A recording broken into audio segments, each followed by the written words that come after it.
Assalamualaikum warahmatullahi wabarakatuh. Saya Sofi Sri Ajija dari kelas 11-2 akan menjelaskan materi sejarah untuk memenuhi tugas ulangan harian sejarah. Baik, yang pertama saya akan menjelaskan materi VOC. VOC adalah perusahaan dagang yang bersejarah dan juga memiliki pengaruh yang besar dalam perkembangan ekonomi dan juga politik di Belanda pada abad ke-17 hingga ke-18. Hal yang melatar belakangi terbentuknya VOC itu yang pertama adalah ditutupnya pelabuhan di Lisabon oleh Spanyol untuk Belanda karena perang keagamaan. Yang kedua itu adalah adanya peta jam Huygens van Linschoten. Yang ketiga adalah dimulainya ekspedisi Cornelis de Houtman. Yang keempat adalah terdapat 6 ekspedisi Belanda. VOC itu didirikan oleh pemerintah Belanda dengan tujuan untuk menguasai dan memperdagangkan rempah-rempah yang berlimpah di wilayah Asia Tenggara, khususnya itu di wilayah Nusantara. VOC adalah perusahaan dagang bursa pertama di dunia yang berdiri berdasarkan hak oktroy atau hak paten.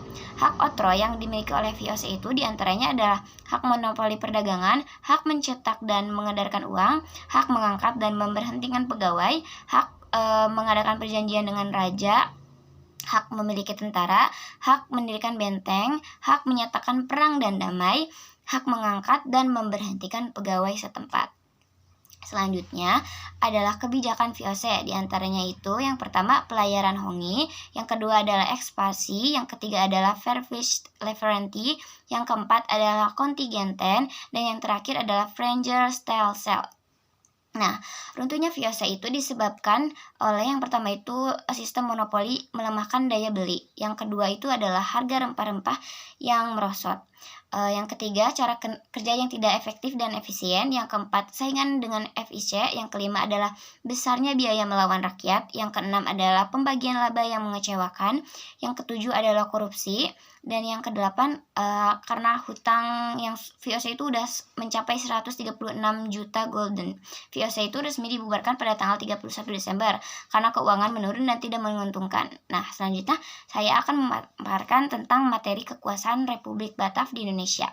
Pada awal tahun 1975, pasukan Prancis menyerbu Belanda. Muncullah kelompok Prancis yang disebut kaum patriot yang menghendaki Belanda menjadi negara kesatuan. Hal ini membuat Raja William V melarikan diri ke Inggris dan Belanda pun berhasil dikuasai oleh negara Prancis. Kemudian itu Prancis membentuk pemerintahan baru yang disebut dengan Republik Batav yang dipimpin oleh Louis Napoleon.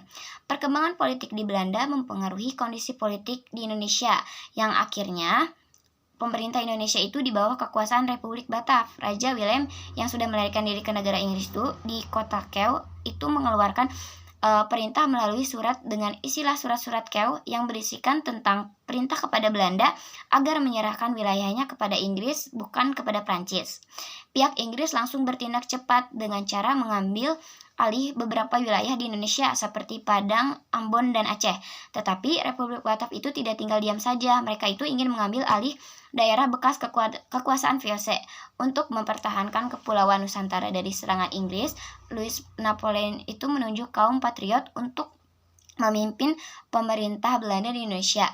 Pemimpinnya itu bernama Daendels. Pemerintah Daendels itu sebagai gubernur Indonesia berlangsung dari tahun 1808 sampai 1811.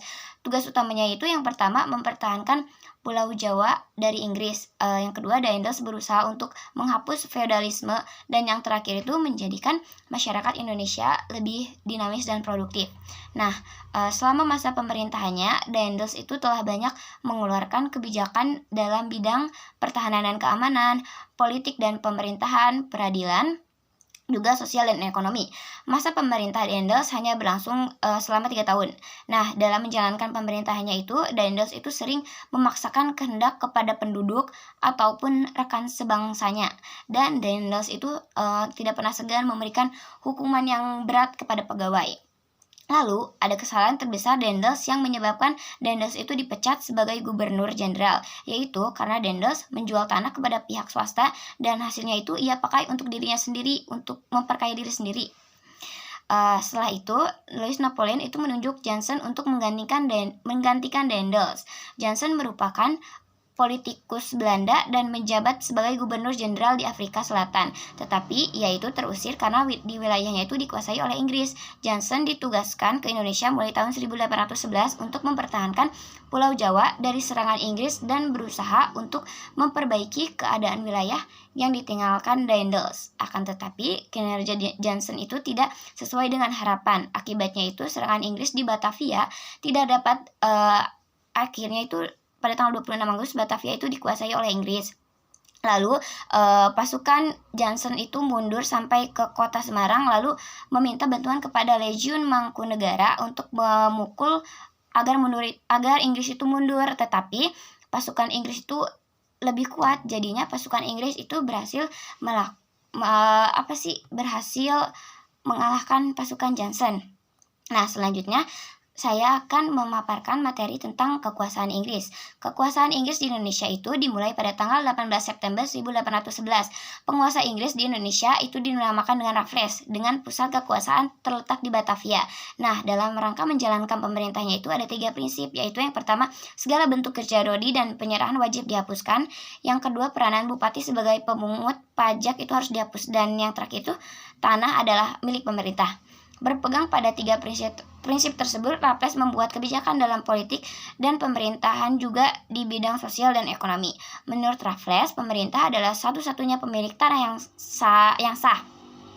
Oleh karena itu, ditetapkannya sistem sewa tanah. Adapun ketentuannya, tapi yang satu itu petani harus menyewa tanah meskipun pemilik tanah tersebut milik dirinya. Yang kedua itu harga sewa tanah bergantung pada kondisi tanah tersebut. Dan yang terakhir itu pembayaran sewa tanah dilakukan dengan uang tunai. Sebetulnya itu Raffles Raffles itu pemimpin yang berpandangan maju. Beliau itu ingin memperbaiki tanah jajahan dan juga meningkatkan kemakmuran rakyat. Nah, Raffles itu menempatkan desa sebagai unit administrasi pelaksanaan pemerintah agar desa menjadi lebih terbuka sehingga desa tersebut bisa lebih berkembang. Menurutnya itu, jika desa berkembang, maka produksi pun bisa meningkat dan hidup rakyat bisa membaik dan juga hasil penarikan pajak tanah bisa membesar. Tapi ada pun kendala-kendala yang Raffles alami, yaitu kurangnya pengawasan pemerintah. Peran kepala desa dan bupati itu lebih kuat dibandingkan dengan asisten residen Inggris, dan yang terakhir itu sulit terlepas dari budaya penjajah. Contohnya itu seperti masih banyak perbudakan kerja paksa dan juga monopoli pada kekuasaan Raffles. Nah, dapat kita simpulkan bahwa Raffles itu masih kurang berhasil mengendalikan tanah jajahan sesuai dengan idenya. Pemerintahan Inggris pun tidak dapat keuntungan yang berarti selama kekuasaan Raffles, dan rakyat Indonesia pun tetap menderita. Namun di luar semua itu ada pun pengaruh positif dari Raffles untuk Indonesia, seperti buku sejarah Jawa yang berjudul The History of Java, mengangkat kembali Sultan Sepuh sebagai Sultan Yogyakarta. Terus ada Kebun Raya Bogor, ditemukannya bunga langka yaitu bunga Rafflesia, dan juga dibentuknya perkumpulan-perkumpulan budaya dan ilmu pengetahuan. Pemerintah Inggris di Indonesia tidak berlangsung lama karena pemerintahan Raffles dianggap kurang memuaskan dalam memberikan keuntungan bagi pemerintah Inggris. Oleh karena itu, pada tahun 1815 Raffles digantikan oleh John Vendel. Akan tetapi tidak lama dari pergantian kepemimpinan Pulau Jawa harus diserahkan kepada Belanda pada tahun 1816. Oke. Selanjutnya saya akan menjelaskan materi tanam paksa. Pada tahun 1816, Inggris berhasil dikalahkan oleh Belanda. Sejak saat itulah dimulai kekuasaan kolonial Belanda di Indonesia. Nah, gimana sih Belanda itu berkuasa di Indonesia? Di antaranya itu adalah sistem tanam paksa dan sistem usaha swasta. Sejak masa awal kekuasaannya, kondisi perekonomian Belanda maupun jajahannya itu sedang mengalami kondisi yang krisis karena mereka banyak membiayai untuk perang. Nah, pemerintah Belanda itu terus mencari cara agar tidak krisis lagi pada tahun berapanya. Agar tidak krisis lagi. Nah, terus Lalu pada tahun 1829, Van den Bosch memberikan usulan kepada Raja Belanda mengenai sistem politik dan ekonomi. Menurutnya untuk memperbaiki perekonomian Belanda di tanah jajahan itu harus melakukan penanaman tanaman yang bisa dilaku di pasaran dunia. Nah, sistem penanaman menurutnya itu diberlakukan dengan memanfaatkan kaum pribumi dengan cara kerja rodi. Nah, konsep inilah yang kemudian dikenal dengan istilah tanam paksa. Dan akhirnya usulan ini disetujui oleh Raja Belanda dan akhirnya Van den Bosch diangkat menjadi Gubernur Jenderal Indonesia. Tanaman yang waktu itu diwajibkan para petani untuk ditanam adalah kopi, tembakau, tebu, dan nila. Ketentuan tanam paksa diantaranya petani pribumi harus menyediakan 1/5 luas tanah miliknya. Tanah yang digunakan harus bebas dari pajak. Hasil panen wajib diserahkan kepada pemerintah. Pekerja diawasi oleh penguasa bumi. Penduduk yang bukan petani pun wajib bekerja di perkebunan milik pemerintah. Dalam pelaksanaan sistem tanam paksa, peran penguasa pribumi itu sangat penting sebagai penggerak petani. Nah, para penguasa pribumi itu suka diberi bonus oleh pemerintah Belanda. Jika semakin besar setoran hasil pertanian yang diberikan kepada Belanda, maka semakin besar juga bonusnya. Oleh karena itu, demi mendapatkan bonus yang besar, para penguasa pribumi itu memaksakan para petani untuk menanam sebanyak-banyaknya. Karena adanya bonus yang didapat oleh penguasa pribumi memicu terjadinya penyelewengan tanam paksa. Di antaranya itu tentang luas tanah dari yang seharusnya 1/5, namun dalam pelaksanaannya itu lebih dari 1/5. Maka dari itu pelaksanaannya itu tidak sesuai dengan ketentuan yang ada. Sistem tanam paksa telah melanggar hak asasi manusia karena membawa penderitaan bagi rakyat Indonesia. Sedangkan Belanda itu bisa mendapatkan keuntungan yang berlimpah dari Indonesia, tetapi karena itu hutang-hutang VOC dapat dilunaskan. Namun pada akhirnya sistem tanam paksa dihapus dan digantikan dengan sistem ekonomi liberal. Tetapi pada pelaksanaannya tetap saja membawa penderitaan kepada rakyat Indonesia karena masih saja ada kerja paksa. Begitu. Selanjutnya saya akan memaparkan materi politik pintu terbuka. Politik pintu terbuka adalah kebijakan politik di mana perekonomian Indonesia dibuka kepada pihak swasta untuk mendorong pertumbuhan ekonomi dan juga meningkatkan kesejahteraan. Kebijakan pintu terbuka diantaranya adalah pada tahun 1870 sistem tanam paksa dihapuskan. Ekonomi diserahkan kepada pihak swasta, masuk investor asing dan Belanda, Eropa, dan Cina. Pemerintah kolonial Hindia Belanda hanya sebagai pengawas dan penyedia fasilitas penunjang perekonomian. Ditandai dengan dikeluarinya Undang-Undang Agraria dan Perjanjian Gula pada tahun 1970. Pelaksanaan pintu terbuka itu yaitu di perkebunan tembakau, perkebunan tebu, perkebunan kinan, perkebunan karet, perkebunan kelapa sawit, dan perkebunan teh. Dampak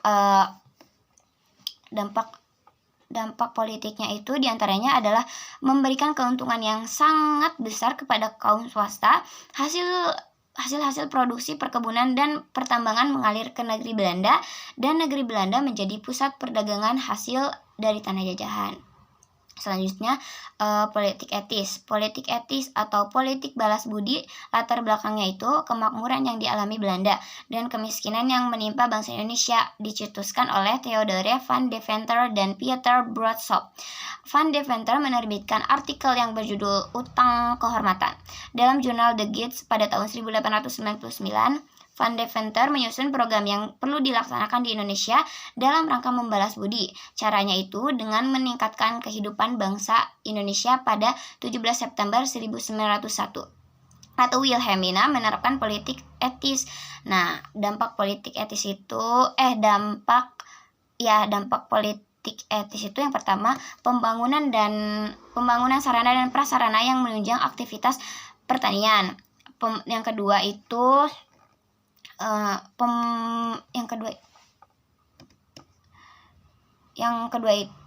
pembangunan sarana transportasi. Yang ketiga itu memunculkan kaum terpelajar atau cendekiawan yang ketiga itu memunculkan kaum terpelajar atau cendekiawan yang mempelopori pergerakan nasional Indonesia. Sekian penjelasan dari saya, kurang lebihnya mohon maaf Ibu. Wabillahi taufiq wal hidayah. Wassalamualaikum warahmatullahi wabarakatuh.